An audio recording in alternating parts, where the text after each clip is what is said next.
अरे फोन पण तू कुठे राहणार कुठे राहणार अरे फोन आहे इथे तुझ्या मागे आता ती उजाड ढाळी वाचा आपल्या बाहेरच्या पत्रात ते दिसतंय वेगळंसार आकाश आपल्या पत्रात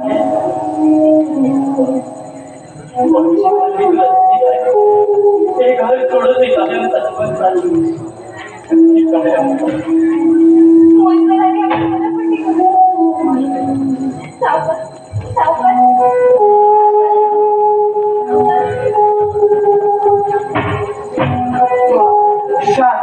आज घेऊन जातो ना नाही नाही म्हणजे कोणी नाही करा मौज करा मौज करा भेट करून देऊ का आकाश काय म्हणतोय काय करतोय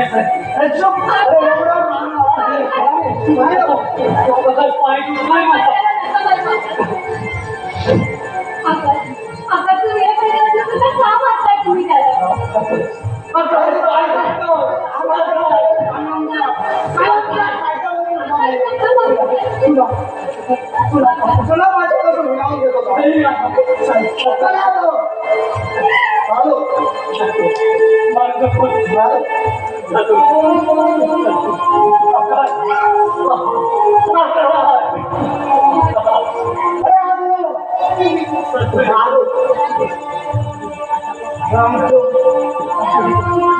तुला माझ्यापासून मिळवून देतो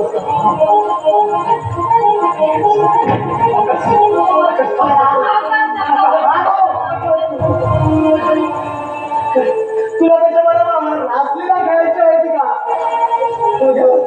अगं नवरा जिवंत असताना खूप सारे पाहिला तू सुधारशील पाहिजे तुझ्या वागण्या काहीच फरक नाही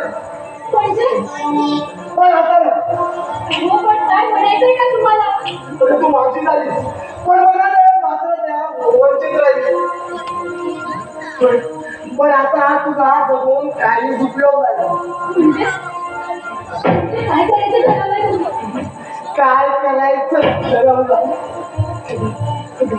जीवा वाढ प्रयत्न तुझा पण तू सतत मला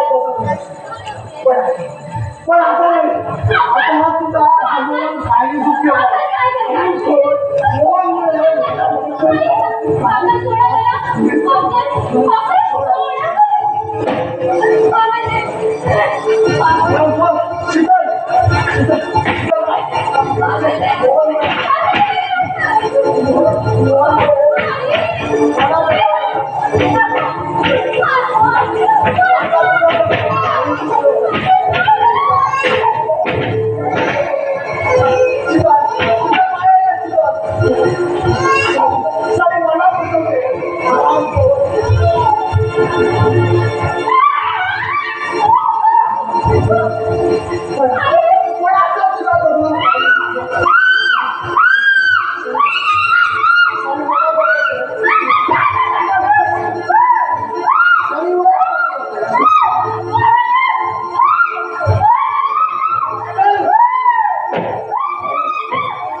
जिवंत झाले मेल्यानी आणि सांगतात गॅसवर पेटून जळी म्हणून मुर्दे कुठे पाप फेडतील कुणास ठाऊक असं करायला नको होतं अरे बिचारा लहान मुलाकडे तरी बघायचं होतं अपघाताचे आघात आले आबा सुद्धा हे जग सोडून गेले ही माणसं नाहीत जनावरं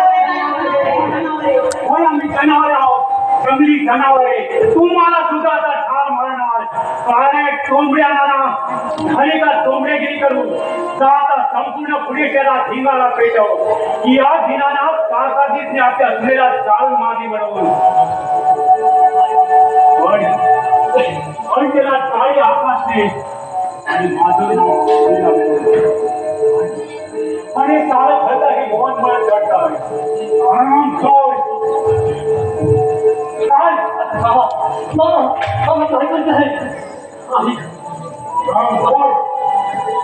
काय करताय? आणि हो म्हणून नका तेवढं माझ्या घराला लागलेलं ग्रहण तरी दिसते.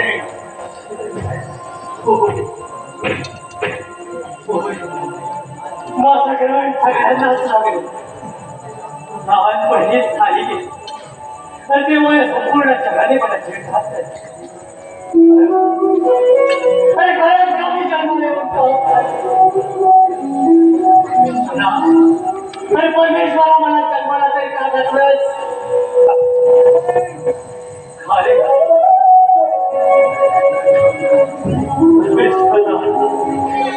मला जवळ काहीच उपयोग नाही. काहीच उपयोग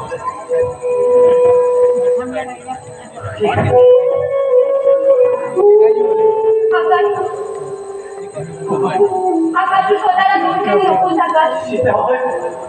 शीतल तू हो आकाश मी शीतल. म्हणजे शीतल तू हातमावून भटकते. नाही आकाश मी तशी नाही. आकाश तू ये. आकाश मी तुझी वाट पाहते. जाऊ शीतल. आकाश शीतल जाऊ. आकाश ये. शीतल आकाश तू ये. शीतल जाऊ. शीतल जाऊ ना.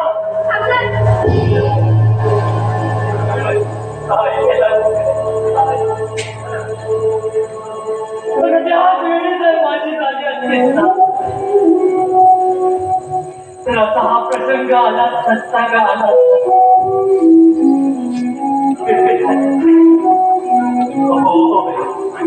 होय मीच मारली तिला. मीच मारली.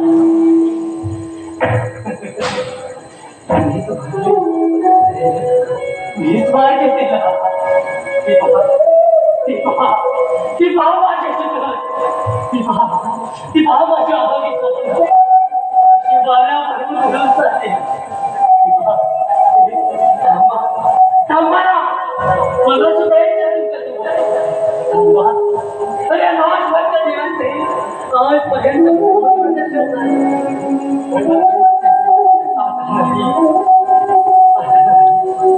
देवा देवा तुम्ही काय नाही का कोणी माझाही पेढा देवा अरे तुम्ही काय नाही करते नका फिरणार नाही वागायला. देवा येतोय तुझ्या दारी एक मायेचा राग रागिणी एवढा दूर जात. अरे आयुष्याची कविता आज संपली. वाट दूर जाई हेच वाशी अखेरची अंगाई. मगेश्वरा हेच वाशी अखेरची अंगाई.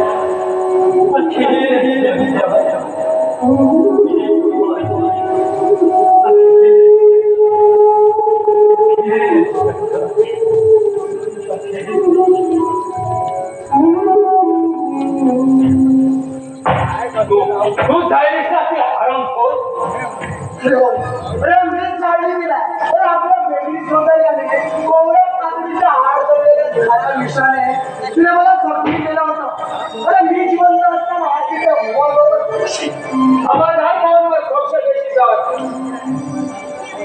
अरे त्याच्या पायगावला लाडाची लायकी नाही तुझी. त्याने फार मोठा त्याग केलाय. तो असं वागणारच नाही. तू मला सांगतो होय मी खरं बोलतोय म्हणून मी तुम्हाला दुश्मन वाटतोय. मोहन हा दुसरा तिसरा कोणी नसतो. तो तुझा मोठा भाऊ आहे. नाही खोटं खोटं वाटत असेल तर विचार स्वतःच्या बापाला. पप्पा खरा की सांगतो काय आकाशी खरा. पप्पा काय केलं ना तुम्ही? हो एखादा धबधबीत आमचा हात तुमच्या काळजावर घेतला असता तर तोही घरातून लांब होईल. पप्पा पप्पा तुमचं एवढं हृदय पाषाणी कसं झालं पप्पा, कसं झालं? तुझ्या आई जवळ मी मोहनचा सांभाळ होण्यासाठी ठेवला.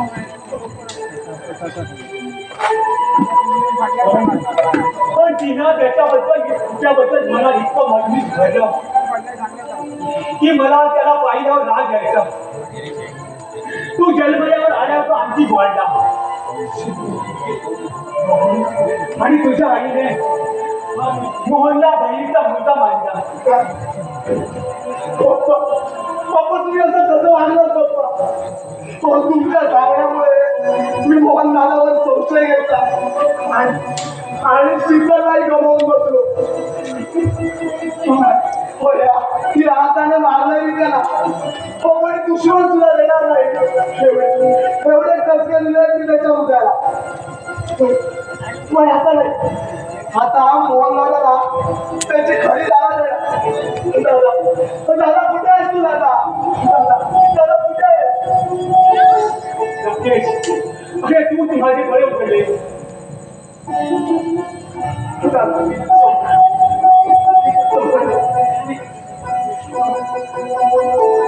मोहन तुला तुझी जागा मिळणार. आकाशला सर्व समजलंय. होय पोरा, अरे तुझ्या घरचा वारस आहे. तुझा गुन्हा होता तो फक्त माझा. तुम्ही